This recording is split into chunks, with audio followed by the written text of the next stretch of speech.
I'll still sit the paper, because there might be one or two questions that you are able to answer, and it will just show you, and you've also got someone else's perspective of correcting it then, because you're always maybe a bit easier on yourself when you're like, oh, I would have said that, yeah, definitely, in the exam. It was in my head. Yeah, oh, I was going to write that next. So I think it's good, even if you're not ready for it, and even if you don't get a great mark in it, it's good, it's for you, and it's your experience. Better to make a mistake in the mock than in the real exam. Excellent. You all three worked while you studied, so have you got any advice for students who are doing that and how to manage the work, life and study balance? I always try to make the most of my weekends with revision, because I found working Monday to Friday, I would try to do a few hours in the evening, but I set aside my weekends to really put in the time and allocate time to my revision. Yeah, definitely the weekends. You're too tired in the evenings. You have the best intentions in the world to go home and study, but by the time you get home and you have your shower and you have your dinner, you're tired then. And even if you do sit down and study, you're not as productive because you're tired. Your brain is tired. So definitely the weekends. And I would, from the outset then, have a look at what my plans are. So if you've got weekends that you have to go away for whatever reason, or you know you've got family coming up and you're not going to be able to study a particular weekend, factor that in then, because you may as well. You have to be realistic. Like, you need to have a downtime as well, and you need to be able to socialise, so you need to factor it in.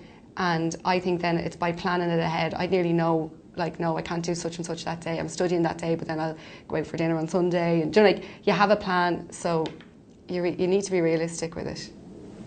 Yeah, it's always the plan. Just, you know, plan what you're going to do, stick to it. If you fall behind, maybe take some time out, sort of holiday or something like that off of work, and catch up. It's always coming back to this thing, don't sort of get into a panic situation where you're falling behind. Just keep the plan and stick to it with the studying. And make the most of, like, even an hour. Sometimes I think people think, oh God, like an hour I won't get anything done, but I found with actually with P6, because there's such a volume of material to cover there, that even if you did have an hour spare, that just read the material, even read the rules, like read the conditions and that type of thing, and it's in your mind then. It's not, you haven't totally forgotten it, especially say if you've kind of looked over something midweek and then it comes to Saturday morning, just read over something, do something small, and then when it comes to doing it in more detail, then it's just a little bit more familiar. You're not starting from scratch again. Yeah, and I agree with that. If you keep it fresh all the time, then it sort of feels familiar and you can go back to it then.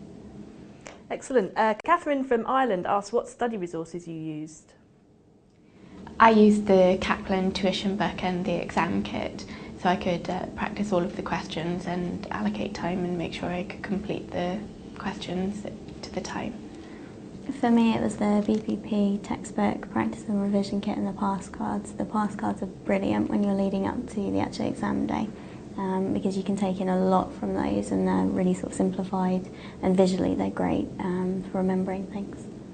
Yeah, same. I would be using the study materials provided by the tuition provider. I went to independent colleges in Dublin, and like that we'd have the pass cards, the BPP pass cards, and I would use them too, definitely coming up to the end as kind of quick revision techniques. Like, so if you were commuting on a train or on a bus or that, and you had like a half an hour spare, just reading over it keeps it fresh in your mind. And then I'd also use the ACCA website then for the technical articles. You can also access all the past papers there on the ACCA as well. So if you wanted to go back further and practice those questions, just to make sure you were fully covered. And the technical articles are really useful when you're kind of leading up to the exam and studying as well, to read over, and it will show you kind of maybe areas that you might go, okay, I'll go back now and I'll revise that area.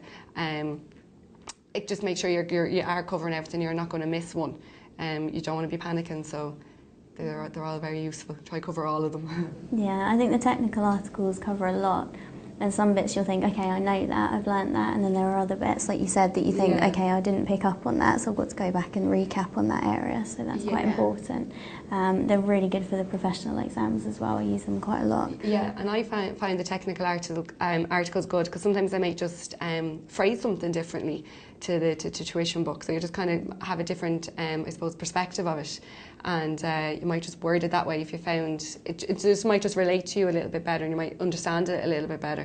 And they might give examples. I know with some of the technical articles they kind of give like real world examples, so it just makes more sense to you then. You can relate to it a little bit better, especially maybe if you don't work in that area and it's definitely all totally new to you. So technicalities I find really good. I would definitely read them all.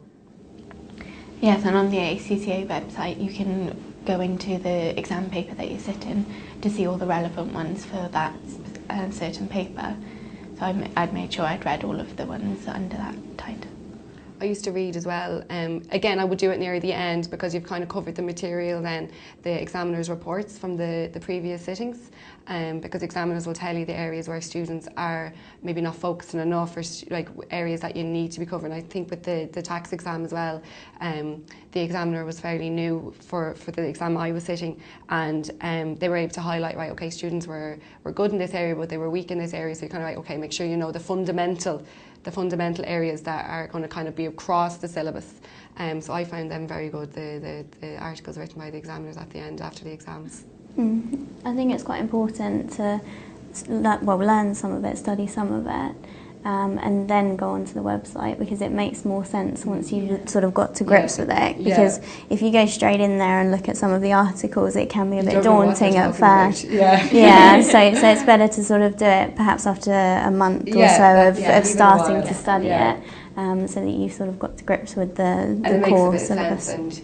Well, they'll be talking about the topic areas and the questions, and if you haven't really gotten a grasp on the syllabus yet, that's not going to make any sense to you whatsoever. So you'll only maybe panic yourself. So wait until you've kind of got a bit of a grasp and then look at that, and then you can use that then when you're going forward. So. Yeah, and then it sort of reinforces what you know, because as you start to read it, you think, okay, I know that. So it makes you sort of more comfortable rather than panic. Definitely, you need to be confident going into the exam. Like I would say before you go in as well, like just say to yourself, look, you've done all you can now.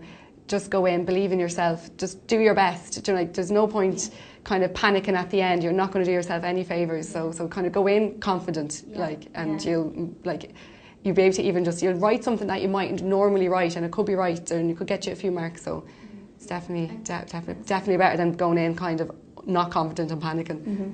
I think what you have to think is, once you get to perhaps even the night before, you think, right, I've done it now. I've done enough work. I've kept to my study plan. That's it now, I can't do anymore. So you have to think it's sort of up there somewhere. That's it, it'll come back to you. And think, I am confident and I can do this. Definitely, and not panic. Don't think about the negatives, like, just it's not going to help. Be positive. I agree. Give yourself a little pep talk before you go in. And then Well, thank you ever so much. That's all the questions that we've got time for today. For any more resources for exam technique and advice, just look on the ACCA website or keep up with Student Accountant. We'll send you everything that's relevant to your paper. But thank you very much. Thank you. Thank you.